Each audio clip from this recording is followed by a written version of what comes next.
What's the best-selling compact utility in Canada? The Toyota RAV4. And with this all-new 2019 model, they believe that they are going to push down on the accelerator and get more people excited about the Toyota RAV4. They've always had a competent vehicle. Now they want to inject some excitement, not only with their gas versions, but also with this hybrid version. We're here in Northern California. Let's find out more.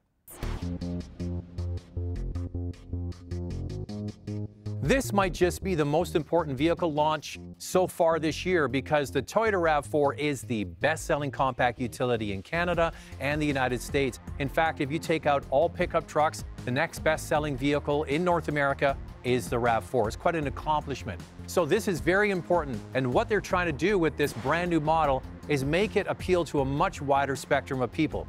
Well, it's probably our most important vehicle in the lineup.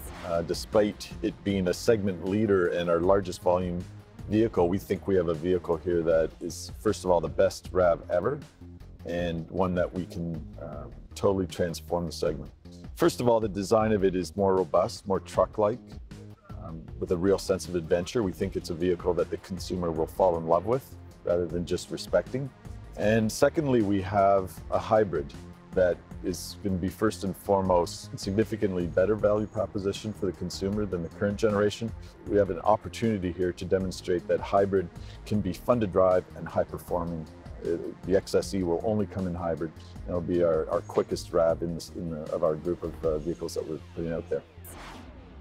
All right, let's just call it how it is. Toyota always had a very useful utility vehicle, but it wasn't very fancy on the inside. Now they have definitely improved the interior of this all-new RAV4 to give it a little bit more panache, because this is where you spend all your time. You notice in the middle of the dash a large sort of tablet-style mounted screen. It's 7 inches on the base model, goes up to 8 inches. It has what's called Entune. That's Toyota's suite of different apps. And in there is Apple CarPlay, but no Android Auto yet. They say they're working on it, and hopefully when it's available, it can be reverse compatible into this new RAV4. Then you look at the materials, the way the stitching is, the way it's all put together. It looks really first rate. The one we have here is the sportier hybrid model. It gets the blue stitching. If you get the trail version in Canada, the stitching is orange. It's slightly more sporty. And there's no leather. The top trims get their faux leather, which actually holds up year after year. On size, it's roughly the same size as the outgoing RAV4, but the way they position the seats in the back, it's actually able to get more cargo space behind the second row. Okay, the first car we're driving today is the hybrid, and acceleration, pull away. Not bad. Now that's one of the goals with this new RAV4 is they wanted to make the hybrid model the performance model. And the one I'm driving is the XSE. It's the sportiest looking, and it's the one that they hope is going to get people excited about driving hybrids. So about 10% of all RAV4s now are hybrids. They want to double that to around 20% by showing people that you can have a hybrid that isn't boring and isn't stodgy. It's actually sexy looking and fun to drive. So the output, if you combine the electric motors and the 2.5-liter gasoline engine, is 219 horsepower. And the way that they've tuned it is to be quite responsive. You think about it, you can turn up the responsiveness of those electric motors to give you that instant torque. And when you accelerate away, you certainly feel that. On top of that, this has an all-wheel drive system that's able to shift power 50% to the rear wheels and then side to side to be just as good, if not more responsive than a conventional all-wheel drive system in the regular gasoline version. The one we're driving now is called Trail in the Canadian market. On price, it's around the same price as the XLE. It's got a slightly more rugged look to the outside. However, it only has the ability to do one thing better than the regular gasoline RAV4, and that's to tow up to 3,500 pounds. And they achieve that by adding extra cooling for the engine oil and the transmission. So this is the one you want to get if you want to tow something up to 3,500 pounds.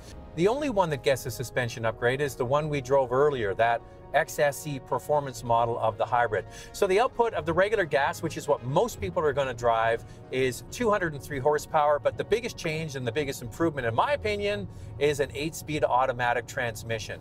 So what we've seen over the last 10 years is that people like rugged looking utilities. They like to associate with the ruggedness of a truck. but when they drive them, they want to drive a car. So that's exactly what they've done. They've given the look of a rugged utility, but when you drive it, the steering is light, easy to maneuver, and handling is improved with this new Toyota Global platform. So overall, I think there's certainly a RAV4 for everybody out there, whether you want to save money on fuel, you want to get a basic front-wheel drive, an all-wheel drive model, and everything in between. So the RAV4 is arriving in dealerships before the end of 2018. The hybrid models will be delayed until the spring of 2019. So it's going to be interesting to see with this new design and new philosophy, just how many more they sell of this already bestseller. What they're trying to do is make hybrid not only a sensible choice for fuel economy, but also the performance choice and the one with the most curb appeal as well. On top of that, they've also introduced a new adventure trim in the US. It's called Trail in Canada. It's a little bit more rugged, off-roady looking. Now on size, it's just a tiny bit shorter than the previous version and a little bit lower, but actually the interior is better because they've stretched the wheels out to each corner, giving it a longer wheelbase, giving you more interior space, and that's what people need.